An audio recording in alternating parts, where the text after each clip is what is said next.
How's it going? I'm Ryan, and today I'm going to go over the two trades I took on NQ. I started the day with a losing trade and ended with a winning trade that brought me back to positive overall. The losing trade was a bit of a heartbreaker. I got stopped out by 1 point and only for price to reverse and hit what would have been my take profit. So we'll cover both those trades in a second, what I was looking at, why I chose the stop loss, the take profit, why I entered the trade. I'll go over all that.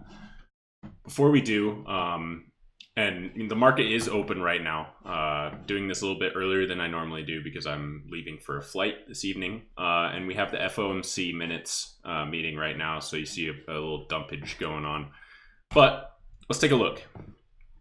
So back this up. So coming into the day, we had some levels below us. We were kind of up above our bottom level. I drew one new level from yesterday's price action, and that's around 20,978. We have yesterday's high of day, and we have yesterday's low of day. This level right here also happened to coincide right with pre-market high, so I didn't include the pre-market level, but you can see how in the pre-market we rejected right off that level, pretty much perfectly right down to the point. So didn't feel the need to redraw a pre-market high level necessarily, because a level that we had actually acted as pre-market high, and that's a good sign, right? The levels that we're drawing, you see price action responding to those levels. That lets me know that those are accurate and valid. The most accurate levels are based off the most recent price action. Just how it is. So let's get into it. Like I said, we were within yesterday's range, right? We have some levels to the up as the pre-market was happening. We rejected off this level here. So we're kind of in between two levels. If I back out, we are kind of down in here as price was opening, kind of right in between two levels. So really what we're waiting to see is let price, let the market open, let price respond, dictate what type of trade we're going to have based on what price and volume is doing. I don't want to have a bias one way or the other that might cloud my judgment. Instead, I'd much rather let price play out for 15, 20 minutes and understand where there's volume, what the price is doing. So no bias coming into the day. We were within yesterday's range. Anything can happen. And as you see on the 5-minute here, it's even very clear on the 15-minute. Look at this. It's extremely choppy, pretty brutal. We've been in this range all morning, so tough stuff. But there were some trades to take, and I didn't mean to full size that. Let's take a look at those. So I'm gonna get my 2-minute chart up because this plays a key factor in my trading as well. Take a look at this. So like I said, we opened the day pretty low, right? We formed like a bit of a hammer down here, kind of at the bottom of this range. We opened the day with a very green strong candle breaking above that pre-market high. That pre-market high is a level of resistance that we rejected off previously, so we show some strength there. Then the next 5-minute candle, we create a new high, but then we pull back and we test that previously broken pre-market high, right? And we can see this on the 2-minute, right? So we break above it, have a little bit of a slowdown, but then we print a nice strong hammer holding and closing above that pre-market high. We follow another candle on a little bit lower volume that is a red candle, but comes down. Both of these wick off the 13 EMA, and both of them close and hold above that pre-market high. We get the close on the 5-minute, we get the close on the 2-minute. At this point, I entered a long position because I thought we broke above the most recent level of resistance, which also happened to be pre-market high. We tested that 13 EMA twice, holding it twice. We tested that pre-market high, holding it twice, looking pretty strong. So I entered a long position. This is just my typical trade. I have a 15-point stop, a 30-point take profit, and then a 40-point take profit for my runner. 6 contracts, take 5 off at 30 points, take 1 off at 40. Very simple. With my entry here, that would have put my first take profit just a few points above high a day, and then my runner take profit 10 points above that.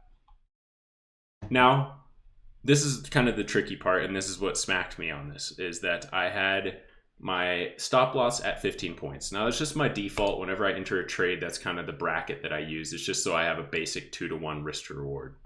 But with us being kind of in this weird area, I didn't have a lot of price action to base. Sometimes I will adjust my stop loss based on price action, swing highs, swing lows. that would invalidate my trade. We didn't quite have that, unless I want to put it below this swing low. That would be obnoxiously large. That would be like a 70 point or 50 point stop loss. I'm not going to do that.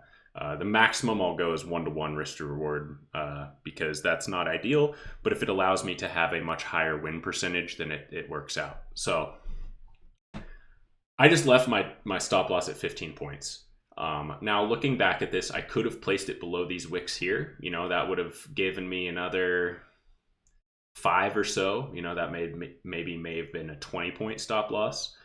But I didn't really have a lot to go off of in terms of price action, so I didn't adjust my stop loss. I just left it 15 points. I thought with this strong reaction we were getting here, holding this level, that we'd get a pop up and create a new high on the day, give me my take profit, and then from there, whatever happens, happens.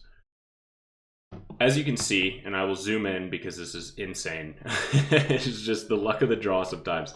You see that price came down and stopped me out to the very point, literally wicked right off my stop loss. It was within a single point of my stop. I think it was like 0.25. If we look at the bottom of that wick, 59.25, where did it stop me out? Or 61.25, 61.5. Stopped me out with a quarter of a point. And then you see immediately price pushes back up. We get a nice bullish pop. We clear high a day, and even more so, we clear high a day by like 25 points. So that was my first trade, and it was a loss. And sometimes that's just the luck of the draw. Sometimes you're unlucky. Sometimes it's going to hit your stop loss by a fraction of a point, and then do immediately what you want it to. And that's just the luck of the draw, right? Sometimes that's going to happen, as much as it hurts. But looking back, what could I have done differently? I could have looked at these wicks or, some of this consolidation, maybe move my stop loss down a little bit to a point that if we were going to pull back into, give me a little bit more room to run. Another thing that I was considering is we had this fair value gap here on the 5-minute. That opening candle created a fair value gap, so I was a little concerned on the possibility of us drawing back down into that fair value gap, grabbing a little liquidity before we moved up, and that's pretty much exactly what happened. So that's on me, right? I could have adjusted my stop loss a little bit better, but it is what it is. So that was my first trade, about $200 loss. Following that, we had a big sell-off, a bearish engulfing. We're back below that pre-market low, back below that 4-hour level. We start wicking and testing it. We're looking pretty weak. If I look at the 2-minute here, we had news come out at 8, so you see that's that wonky candle. So we kind of disregard that. But I did pay attention because we had more selling in that candle than we did buying, right? We tried to push up, we sold way down, we pushed back up towards the end of it. But some of that push up in the 5-minute that you see here that closes green was low volume. You see that volume dropping as we're kind of pushing up. But what's happening? We're testing that pre-market high again. We're forming wicks. We're not able to close above it. Each time we're kind of getting pushed back down. We're also rejecting and testing off that 13 EMA, not able to close above that either. So weak volume, weak price action on both time frames. And then if I'm looking at the 15-minute, what do we have, right? We have this first test of that level, rejection. We have another test, can't close above it. Another test where we push all the way up to new highs, close weak. And then we were on this candle here where we were testing it again and closing weak. At this point, I entered a short position. My short position, I did adjust my stop loss on this. So my stop loss was 30 points. I put it above this wick, thinking that, okay, if we push up and we clear above this little swing high that we got off that news candle, that would invalidate my trade, right? We're most likely heading higher.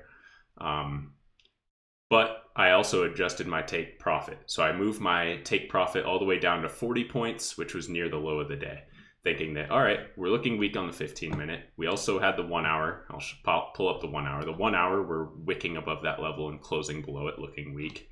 So looking weak on all time frames, from the 15-minute, the 1 hour, the 5-minute, the 2-minute, volume, price action, everything's aligning, which made me feel confident to enter this trade and adjust my stop loss a little bit wider, thinking that more than likely we're going to head down before we head up.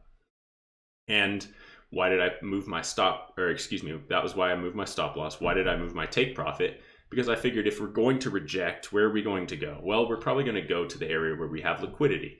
Where do we have liquidity? Well, where do we keep bouncing? Where do we find ourselves wicking? We find ourselves wicking off this bottom area here. Bounce, bounce, a bounce in the pre-market. We bounced here off that news candle, so I put my take profit just a slightly above that high a day, just in case we get the tease. Sometimes it teases and doesn't actually hit your take profit, so I adjusted just a few points above that low a day, just in case we didn't actually create a new low.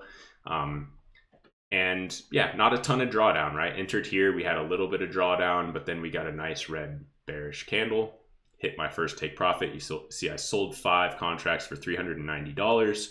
From there, I set my stop loss on my runner to break even.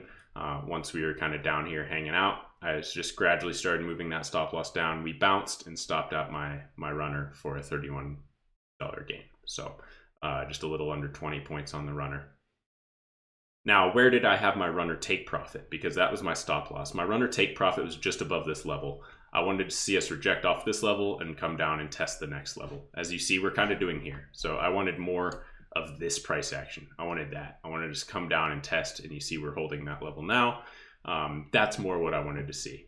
But we didn't get it. We bounced a little earlier. But just that one take profit on my first trim was enough to bring me up to $217 profit on the day. And that's after having about a $200 loss. So could have been a much better day, especially if this one didn't get stopped out and I hit a win here. And then I doubt I would have taken a trade in here had I already had a winner. But there was potential for a nice positive day. Regardless, we're positive on the day overall. We end up positive. So can't complain. You can see how price action is pretty choppy, but you can also see how it's respecting these levels. And I love to see that, from the rejections off this level to the bounces off this level. That's good. That's encouraging that I am identifying price levels accurately, and that price action is responding to them. And when they respond to them in that way, as long as you pay attention to price action volume around those levels, if they're respecting them, it makes my job easy. That's all I got for you. I'm going to be out for the rest of the week. Only tomorrow is open. Thursday and Friday are closed for Thanksgiving. I will be back a week from today. So next Tuesday, I will be back. I'll miss Monday because I'm traveling Monday, coming back home on next Monday. So I'll be back next Tuesday, but wanted to make this video just going over the trades I took, why I took them, what I was seeing, etc. That's all I got. Thank you for watching. Peace.